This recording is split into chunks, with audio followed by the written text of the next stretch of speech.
The 26th of March 2021 at 4 PM. Well, 4:03 PM to be precise. This is a date and time that will stick with me for a while. Look, I know this may sound over dramatic and a bit over the top, but hear me out. Look, this may get a little bit self-indulgent, but you know, it feels good to be excited for the things you love and not feel really any sense of skepticism or doubt about the hands they're in and what the finished product is going to be like when it finally releases.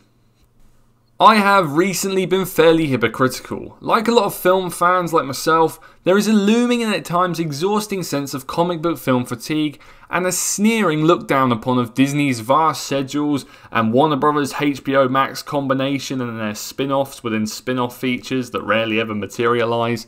And it depresses me frequently seeing truly original films, not franchise features, prequels, sequels and remakes, getting buried and ignored. But that being said, hit me with any Marvel or DC property and I'm there. Probably day one at the earliest screening.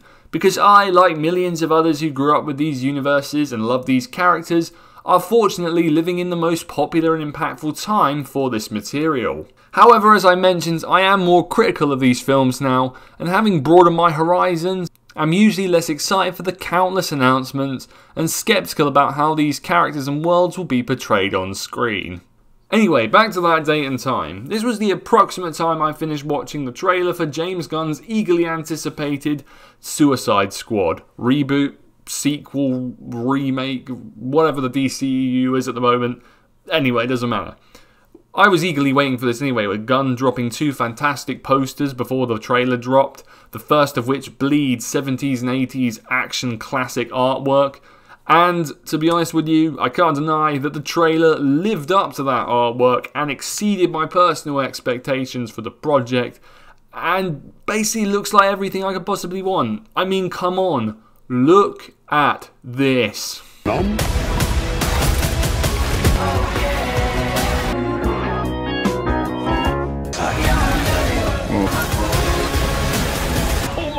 We've got a freaking kaiju up in this shit! Gone is the militaristic, Snyderverse-inflicted, dull colour palette of David Ayer's unfortunately butchered in post-production mishap. Instead, a bold splash page of bright colours, with an extremely healthy dose of red that takes full advantage of the holy R rating. Gloriously goofy, comic-accurate costumes for every squad member, and an attitude dripping with James Gunn's wicked sense of humour.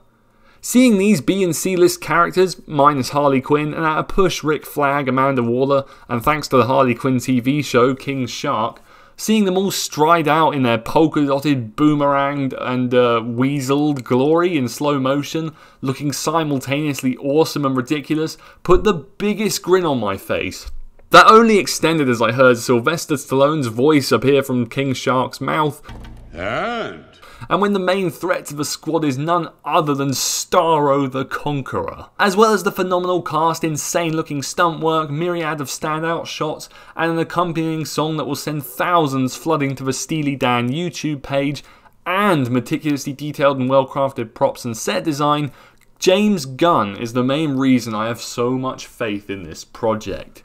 It still remains a question whether or not Gunn would have had a chance to do this project had it not been for his ridiculous firing from Marvel Studios over some joke tweets from over 10 years ago, which luckily had a satisfying redemption arc, as Gunn is also back over there for Guardians of the Galaxy Volume 3 and the holiday special. There are unavoidable and completely understandable similarities to Guardians in this trailer.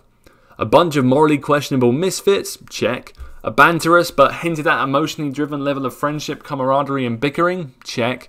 And the giant galactic space threat, check. I mean, that last one, yeah, it's in a lot of comic book films. But anyway, in complete seriousness though, Gunn knows how to bring humanity and relatability to his characters, regardless of their origins and appearances.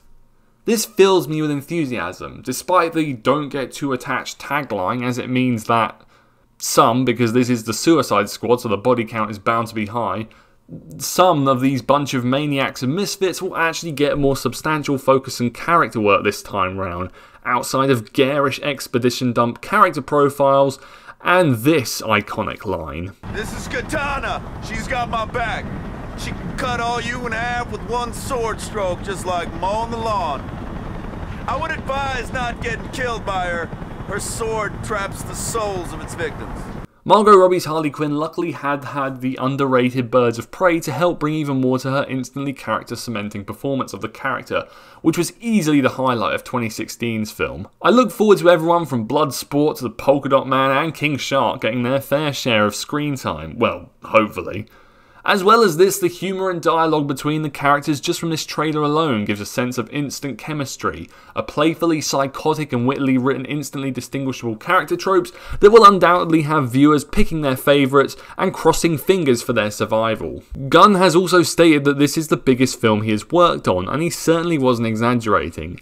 The action looks huge, bloody, brazen, and allowing each team member to showcase their power set. The Guardians' action scenes were frequently a barrage of colourful chaos, and this looks to take that and run with it in a more grounded setting? Well, as grounded as you can get with a talking shark and a giant planet-conquering starfish.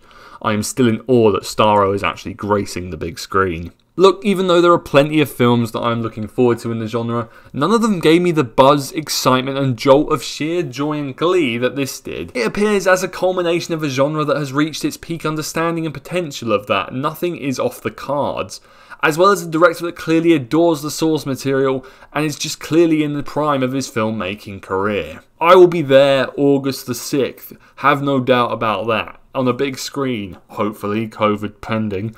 But man, I cannot wait for the Suicide Squad. This trailer is just pure joy for me. Just everything I love about the genre culminated in one wacky, insane, just fully embracing the material blast of colour, and just I love it so much, and I just cannot wait, as you can probably tell from this bordering into rambling area. But I'll wrap up the video now. So thanks for watching the video, guys. I hope you enjoyed it. Let me know in the comments what you think of James Gunn's The Suicide Squad trailer, and what's your most anticipated comic book movie, hell, any movie for the rest of this year. As always, please like, comment, subscribe. It helps the video and the channel a lot. And I will see you again soon on the next video. Cheers.